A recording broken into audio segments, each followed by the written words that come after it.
office mate ko. Hindi ko matigilan kasi sobrang galing niya sa...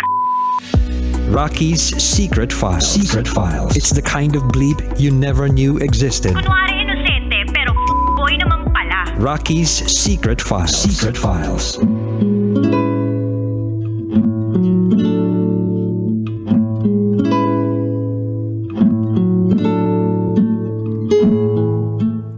And we're back. Kasama niyo pa rin si DJ Rocky and this is Alia's Secret File. Si Alia na natotrauma na. To the point na hindi na niya gusto magpakasal sa kanyang long-term partner. Yes, she is in an abusive/toxic relationship, pero hindi siya makawala dahil wala siyang pera. Oo, graduate na siya. Oo, nakapasa siya sa civil exam. Pero, ulat sa paghahanap ng trabaho, may binubuhay pa naman siyang anak niya sa pagkadalaga. So, hindi siya makapagsabi sa kanyang mga magulang na ito na yung kanyang pinagdaraanan, na mabigat na ang sitwasyon sa kanya. Dahil kailangan niyang maging matatag. Dahil kailangan niyang maging strong palaban. Inaasahan din kasi siya ng kanyang pamilya. Na-disappoint niya na dati yung mga magulang niya nung siya ay mabuntis ng maaga. At ngayon, hesitant siya na sabihin kung ano man yung bigat na daladala niya. Dahil ayaw niya. Ayaw niya na magbigay pa o dulot pa ng panibagong disappointment sa kanyang mga magulang. Tama ba yun, Kabisyo? Tama bang pangunahan natin ang iisipin ng mga taong malalapit sa atin? Tama ba na magdesisyon tayo para sa kanila? Well, pakinggan na po natin yung mga kabisyo nating nag-share ng kanilang mga thoughts, comments, suggestions, and violent reactions. Ito po ang sabi ni Aris Jordan Santos. Para sa sender natin, hanggang kailan ka matatakot? Bakit hindi mo kayang sabihin sa iyong mga kapamilya?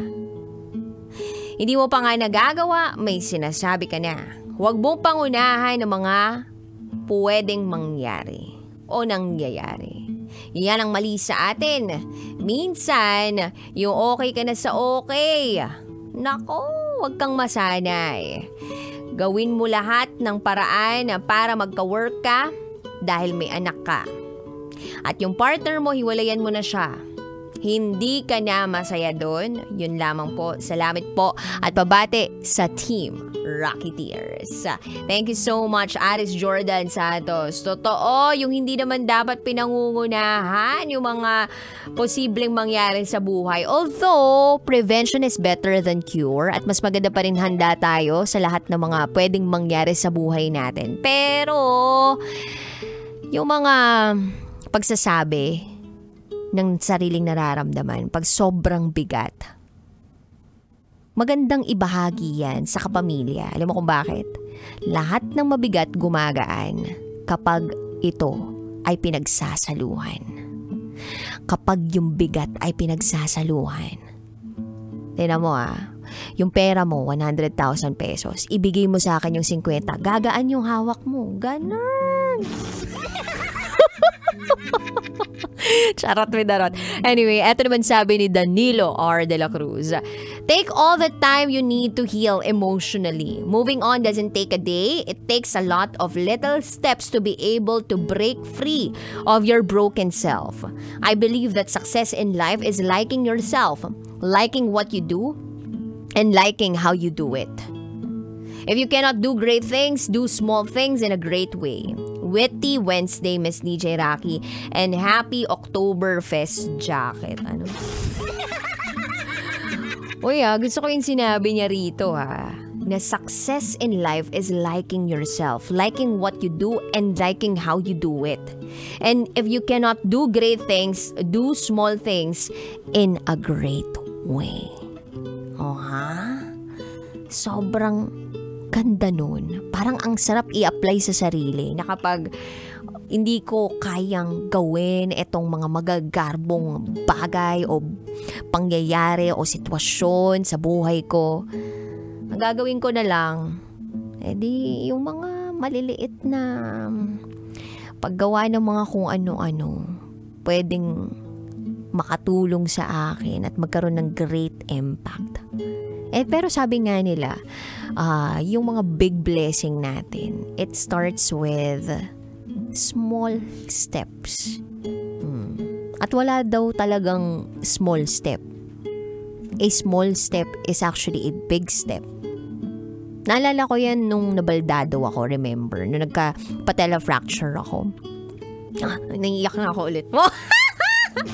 Naiiyak ako kasi like a barista, nakaprograma sa kabila na dumayo dito sa Love Radio para humigop lang ng kape ko. Diba? Tapos, sorry nadidistract na ako kanina pa pero gusto ko lang sabihin na si Laika dumayo po dito sa kabilang stasyon sa Love Radio kahit naka-ere siya dun sa kabila para sumipsip ng kape na galing sa aking labi. Ganun po kami dito. Diba? Basta makatipid lang, makapamburaot lang, gogora kami. Charot with the rot. Anyway, going back to our topic, kabishom. Masyado nating iniisip na maliit lang yung mga bagay na to na ginagawa natin sa buhay. But actually, pag pinagsama-sama to and if you consistently do it, it's a big thing. Alam mo yung paggising lang sa umaga, pag toothbrush, pag ayos ng kama, it's already a big step. It's already a big movement. Kaya nga, again, nung nabaldado ako, nung napilay ako, nung nagkaroon ako ng patella fracture that I cannot even walk properly, hindi ko magawa yung mga bagay na ginagawa ko in the past. Diving, badminton, and a lot of things. Tapos yung lakad ko nun, as in yung hindi siya step kumbaga, I was just literally dragging my leg. Kumbaga, kung hindi ko idadrag yung left foot ko, hindi ako uusad. At kinakailangan ko pa minsan ng help ng ibang tao or madalas actually, lalong-lalo na nung first few days ako nagre-recover. Para lang makaligo ako, para lang makajebs ako, para lang makaihi ako. And sa group chat namin dito sa Love Radio, I said, uy, parang nakaka-small step na ako. And then Mama Nicole Yala told me, no, a small step is actually a big step. It's a big step. And it's a matter of perspective. Kung iisipin. O nga no, big step yun Kasi nung una, hindi ko nga maigalaw Kailangan pa akong buhatin from one place to another para lang talaga makamove ako Pero ito, nadadrag ko na yung foot ko. Nadadrag ko na yung leg ko. Hanggang sa eventually, hindi ko man nabibend yung knee ko. Pero, at least, usad ako. Hanggang sa, eto na, 5 months after, nakakapaglakad na ako. Hindi pa nga lang ako nakakabalik sa badminton activities ko. Sa mga sports ko. But at least, I'm already here. And I know where to go. And that is to recover fully. Alam ko na gustong-gusto kong gawin yung mga bagay na yun. And nobody can stop me from doing those things. Not even an injury. Kailangan ko lang maging mapagpasensya. So, yung mga pangyayari minsan sa buhay natin, akala natin setbacks talaga. Well, pwedeng setback siya. Pero minsan may tinuturo lang talaga siya sa ating virtue Katulad ng pagpapasensya, pagtitiis, pagtitiwala sa plano ng Diyos para sa atin. Anyway, eto naman ang sabi ni Ira Cabugnero. Kung hindi po siya makipaghiwalay, pwede naman siyang humingi ng tulong sa mga magulang niya at huwag siyang makakalimot na mag-pray kay God dahil God always provides. Yun lamang po, pakitago po ang pangalan ko. Sorry na, late mo na sinabi sa akin na itago ko yung pangalan mo dahil huli mo na siyang tinype. Pag gano'n, nagpapahide kayo ng identity, ilagay nyo sa harap para hindi ko natapos basahin. Oo naman eh. Anyway, ito naman sabi ni Ethel. Magandang hapon sa inyo. Sender, sa storya mo, ang lungkot ng buhay. Alam kong mahirap maging isang breadwinner, lalo't na't kailangan mo maging malakas lagi sa araw-araw. Minsan napapaisip mo kung paano ka babangon at anong paraan para makahanap ka ng pera at para makatulong ka sa pamilya mo. Ang tanging kong advice sa iyo is sa Diyos ka dumulog. Daing mo ang mga problema mo at iiyak mo. Pwedeng ilang beses ka pumunta ng simbahan. Kung hindi naman, sa kaibigan mo na truly trusted mo na pwede mo i-share yung mga differences ng pamilya mo at buhay sa loob ng trabaho. Kailangan mo lang talaga someone na may makarinig sa iyo bilang tao, as a person na kailangan ng tulong dahil nga mahirap magkaroon ng mental disorder or mental problem kung hindi mo ito ilabas at nandun ka sa stage ng hopelessness, helplessness at less na yung happiness mo. Baga, alam kong marami sa ating panahon ngayon nawawala ng pag-asa. Kailangan mo tugunan mo lang ng maging busy, maging positibo ka sa buhay, magbasa ka ng libro na ikakagaan ng buhay mo o gumawa ka ng bucket list para mailayo mo ang sarili mo sa depression. Maging maligaya ka. Isipin mo sa bawat araw-araw may mga namamatay pero hopefully maging positibo ka pa rin. I-share mo lang sa mga kaibigan mo lang yung mga problema mo. Yun lang, magandang hapon sa Team Rocky Tears.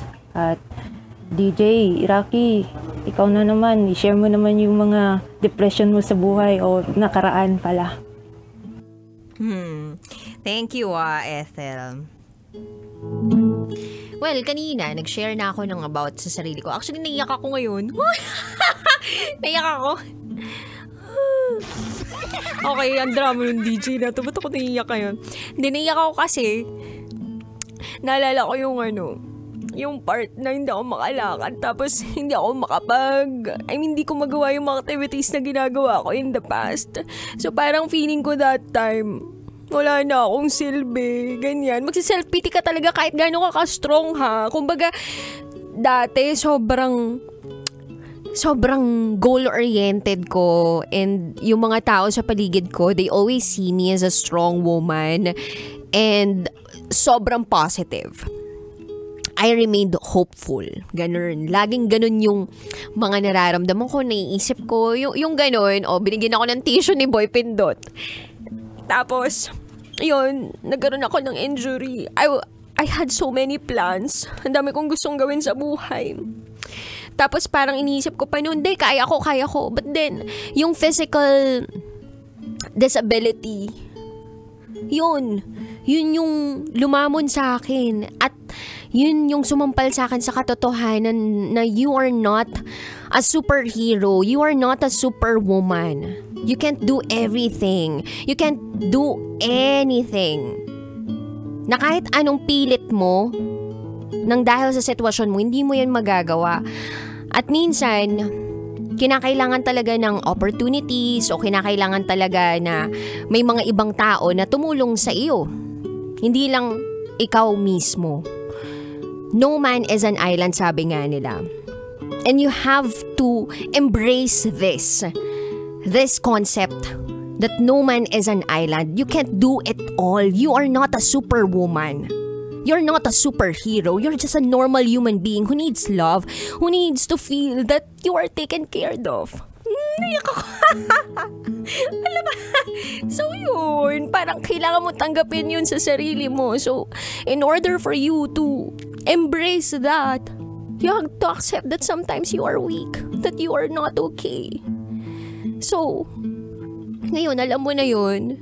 Huwag mo na pangunahan yung sarili mo na isipin na itong mga taong nasa paligid mo ay hindi ka pakikinggan or hindi ka susubaybayan or i-guide or poprotektahan because these people are people who love you. Especially your own family. Mahal ka nila. Kahit na ang dami mo nang sinasabi about them, mahal ka nitong mga to. Huwag mo silang pangunahan at matakot na ma-disappoint ulit sila sa'yo. No. Kumbaga kung meron kang dapat takbuhan ngayon, yun na yung pamilya mo. Hindi naman sila yung mga irresponsableng tao o hindi naman ito yung klase ng mga magulang na walang pakialam sa iyo, right? So sila yung pwede mong hingahan sa oras na nanghihina ka. At kaya ako naiyak yun kasi yun yung nangyari sa akin nung nabaldado ako. So parang sila yung talagang umalalay sa akin nung time na nanghihina ako. Even if sobrang internally nakakadurog siya kasi hindi ko na magawa yung mga dati kong nagagawa. So nung fully in-embrace ko na yun na no man is an island, naging mas maluwag sa akin yung pag-move forward with my life. And in your case, secret file sender, nakakaloka tong pag-iiyak ko. And in your case, secret file sender, I just want you to feel that you are loved by so many people. Hugs to you. And kung kinakailangan mong i-prioritize yung survival mo kesa doon sa happiness mo, then so be it. No, if surviving means sacrificing your own happiness for your own kid, then go. Hindi namin ko-questionin yun. So kung palagay mo, kaya mo pang tiisin yung part na meron kang abusive partner, then sige, pagpatuloy mo yung relationship mo with that person. Pero naniniwala ako na kapag sinabi mo na itong problema mo na ito sa mga magulang mo, hindi ka nila hahayaan na ipagpatuloy mo pa yung relationship mo with this person. At gagawa kayo ng paraan para hindi na kayo umasa dito sa abusive partner mo na to. So, pamilya ang handang makinig sa'yo. Tatanggapin ka nila ng buong buo. Pwede silang magsabi sa'yo ng mga bagay na mga masasakit, masasaktan ka. Pero, tutunawin ng pagmamahal nila yung mga lungkot, galit, hinanakit, o disappointment. Yan ang tatandaan mo. So, yun. You're not a superhero, you're not a superwoman, you're just a normal being who needs love, who needs to be taken care of. You have to accept it. At sa mga kabisyo po natin out there na gusto mag-share ng kanilang secrets, share it to me, raketera@gmail.com.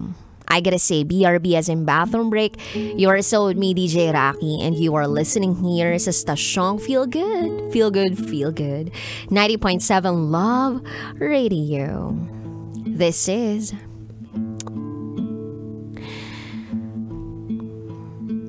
Alias Secret File.